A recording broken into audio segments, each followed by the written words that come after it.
الشیطان الرجیم بسم اللہ الرحمن الرحیم بہ نستعین وہو خیر معین۔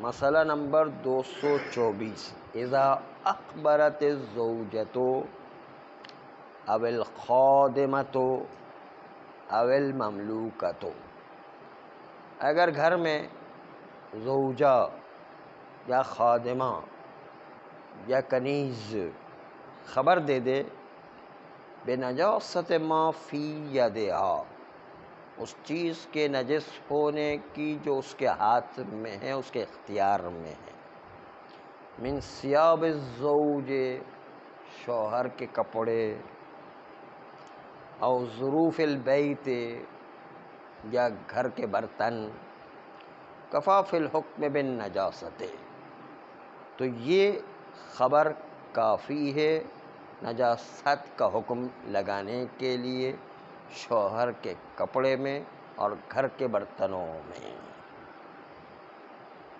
وکذا اذا اخبرت المربیۃ للطفل او المجنون بنجاستہ او نجاست ثوبہ، اسی طریقے سے وہ جو مربیہ بچے کو یا پاگل کو سنبھالنے کا کام کرتی ہیں، وہ کہتی ہے کہ بچہ یا پاگل نجس ہو گیا ہے یا اس کے کپڑے نجس ہو گئے ہیں، تو پھر بھی اسی طریقے سے نجاست کا حکم ثابت ہو جائے گا۔ ہاں، وہ ابھی بحث آ رہی کہ عادل ہونے کی بھی شرط نہیں ہے، بلکہ مسلمان ہونے کی بھی شرط نہیں ہے، کافر بھی ہو تو چلے گا۔ وَكَذَا لَوْ أَخْبَرَ الْمَوْلَى بِنَجَاسَةِ بَدَنِ الْعَبْدِ أَوِ الْجَارِيَةِ أَوْ ثَوْبِهِمَا، اس طریقے سے مولا اپنے غلام یا کنیز کے بدن کے نجس ہونے یا ان کے کپڑے نجس ہونے کے بارے میں خبر دے دے، مع کونہما عندہ او فی بیتہ، جبکہ غلام و کنیز خود اس مولا کے پاس ہیں یا اس کے گھر میں ہیں، تو یہاں پر مولا کی بات مان لی جائے گی اور عبد و جاریہ کے بدن یا ثوب کو نجس سمجھا جائے گا۔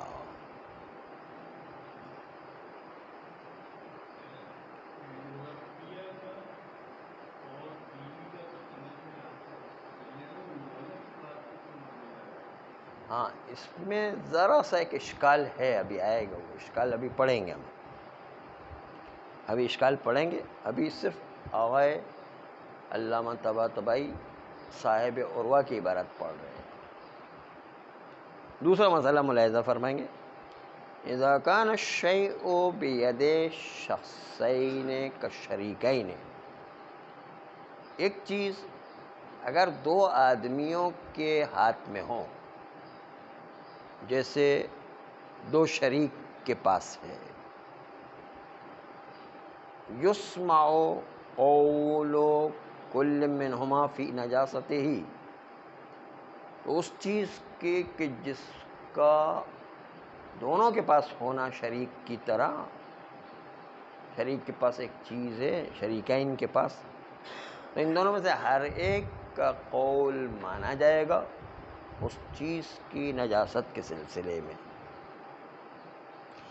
نعم لو قال احدہما انہ طاہر وقال الاخر انہ نجس، ہاں اگر ان دونوں میں سے کسی ایک نے کہا کہ یہ چیز جو دونوں شریکین کے پاس تھی، ایک کہتا ہے کہ پاک ہے، دوسرا کہتا ہے کہ نجس ہے، تو تساقطا، دونوں گواہیاں ساقط ہو جائیں گی اور اس کے نتیجے میں دونوں میں سے کسی کی بات بھی نہیں مانی جائے گی، کیونکہ دونوں صاحب ید ہے اور صاحب ید کی بات ماننے کے لیے جو قانون آیا تھا، اور صاحب ید کا عادل ہونا بھی ضروری نہیں ہے، ایک نے کہا پاک ہے، ایک نے کہا نجس ہے، بس، تو دونوں کی بات جو ہے آپس میں ٹکرا کر کے ختم ہو گئی، اس لیے دونوں بات نہیں چلے گی۔ جس طریقے سے بینہ آپس پہ ٹکرا جائے تو بینہ میں دو عادل کہہ رہے کہ ایک نجس ہے، دو عادل کہہ رہے کہ پاک ہے، تو دونوں کے بینہ آپس میں تعارض کر کے ٹکرا کر کے ختم ہو جاتے، بینہ نہیں چلتا ہے، جبکہ بینہ میں تو دو عادل ہیں۔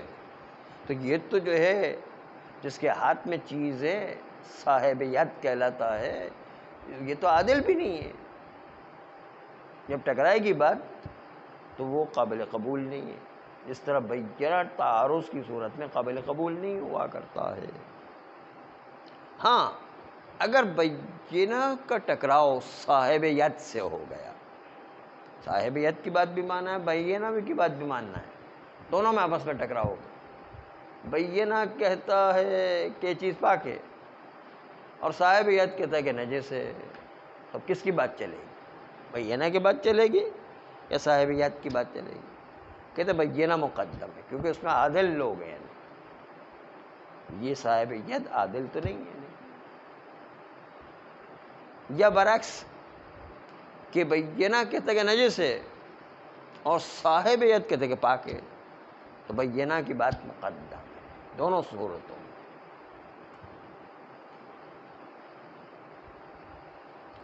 اس لیے کہ بینہ بہرحال وہ طاقتور عادل لوگ ہیں، اور عادل لوگ صاحب ید سے مقدم ہوا کرتے ہیں۔ یہ تو تھا صاحب عروہ کا مسئلہ۔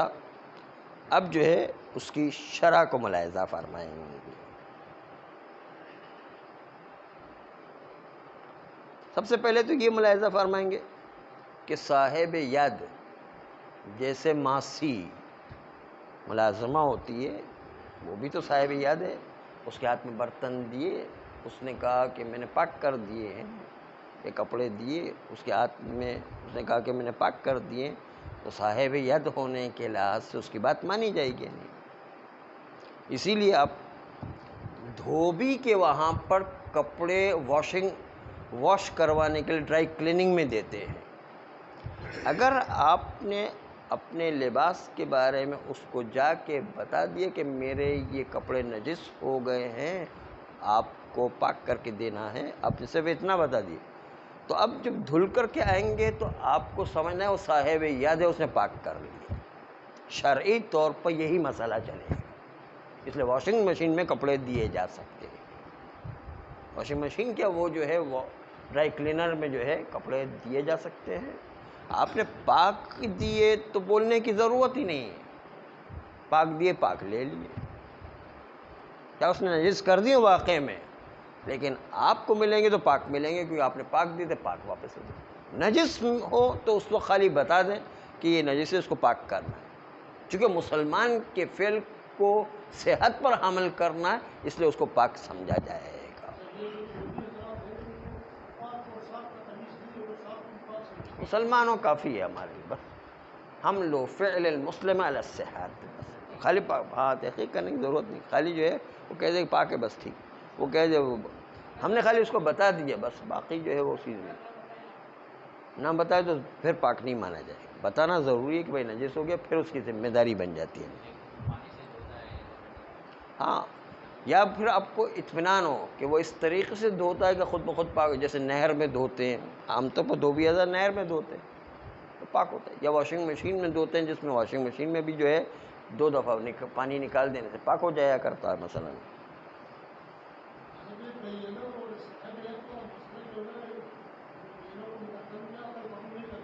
اچھا، عادل کو مقدم کر رہے، پھر قبول نہیں کر رہے ہیں؟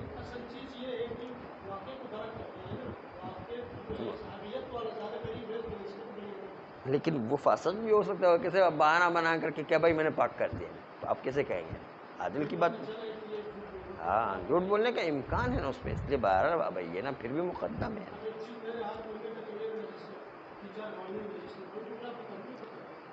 ٹھیک ہے، لیکن جو ہے ایک جگہ ٹکراؤ ہو جاتا ہے، جب عادل بھی جو ہے اس کے اختیار میں کوئی چیز ہوگی، اس کو پتہ ہوگا تب وہ بولے گا، ورنہ تو کہ بھائی مجھے نہیں پتہ ہے۔ عادل کا کام ہی ایسے وہ پٹانگ تھوڑی بات کرے گا، وہ بھی سوچ سمجھ کے بات کرے گا وہ بھی، تو اس لیے جو ہے عادل مقدم ہے بہرحال۔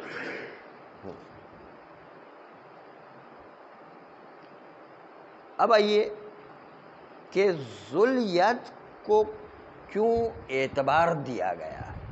جس کے ہاتھ میں چیز ہے اس کو کیوں اعتبار دیا، جبکہ وہ عادل بھی نہیں ہے، بینہ بھی نہیں ہے، اور ساتھ ساتھ ثقہ بھی نہیں ہے، بلکہ مسلمان بھی نہیں ہے، تو پھر کیوں جو ہے اس کو اعتبار دیا گیا؟ یہ ایک سوال ذہن میں اٹھتا ہے. تو اس سوال کا جواب جو ہے وہ شرح میں آپ کو ملے گا. اس کی شرح یہ ہے کہ آپ کو پہلے بھی بتایا جا چکا ہے کہ صاحب ید کا قول اعتبار رکھتا ہے کہ جس کے تحت ایک چیز ہوا کرتی ہے اس کو اپنی طور طریقے و کیفیت کے لحاظ سے اس کی بات کو اعتبار دیا جاتا ہے، اور اس کی وجہ ہے سیرت قطعیہ عقلائیہ، کہ قطعی طور پر تمام عقلاء عالم کی سیرت یہ کہ صاحب ید کی بات کو مانا جاتا ہے. ہم نے جو ہے وہ دیکھا کہ تمام جگہوں پر یہی سیرت چلتی ہے، اور سیرت خود حجت ہوا کرتی ہے، سیرت قطعیہ عقلائیہ. اور کوئی شک نہیں ہے کہ سیرت قطعیہ عقلائیہ ان موارد میں کہ جس کو آقا صاحب عروہ نے ذکر کیا، ان موارد کے اندر جو ہے وہ سیرت قطعیہ عقلائیہ موجود ہے. صرف ایک مورد ہے کہ جب مولا عبد کے بدن یا کنیز کے بدن یا کپڑے کو پاک ہونے کو بتا رہا، اس میں تھوڑا سا اشکال ہے، سیرت قطعیہ عقلائیہ وہاں پر اشکال رکھتا ہے. یہ بات تو ہے کہ جی وہی بتا رہے ہیں ابھی کیوں وہاں پر کیوں اشکال ہے، وہ ابھی بتا رہے ہیں، وہی اسی طرف آ رہے ہیں.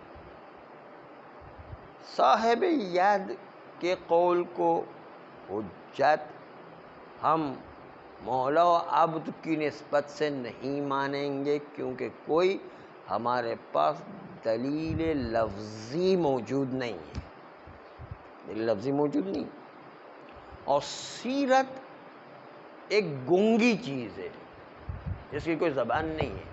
سیرت جس طرح اجماع کی کوئی زبان نہیں ہوا کرتی ہے، جس طرح شہرت کی کوئی زبان نہیں ہوا کرتی ہے، زبان تو قرآن اور روایات کی زبان ہے، لیکن اجماع و سیرت و شہرت ان کی کوئی زبان نہیں ہے. یہ تمام سے مل کر کے ایک شہرت بنتی ہے، اس میں قدر متیقن لیا جاتا ہے. سیرت میں بھی قدر متیقن لیا جائے گا. جو گونگی چیزیں ہیں، اجماع ہو یا سیرت ہو یا شہرت ہو، ان میں جو ہے قدر متیقن لیا جاتا ہے. اور قدر متیقن یہ ہے کہ عبد مولا کے علاوہ باقی موارد میں قدر متیقن ہے، عبد مولا کے مورد میں قدر متیقن نہیں ہے، اس لیے اس پر اشکال وارد ہے.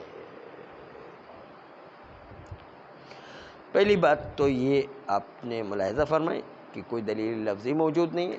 قدر متیقن کے عنوان سے صرف ان موارد کو لیا جائے گا جو کنیز و خادمہ و زوجہ کی نسبت سے تھی، جس کے اندر کوئی اشکال نہیں تھا کپڑے و برتن میں، لیکن یہاں خود اب اور مولا کی نسبت یہ قدر متیقن نہ ہونے کی وجہ سے اشکال وارد ہے. اور وہ کیوں قدر متیقن نہیں ہے انشاءاللہ کل ملاحظہ فرمائیں گے. صلی اللہ علیہ وسلم.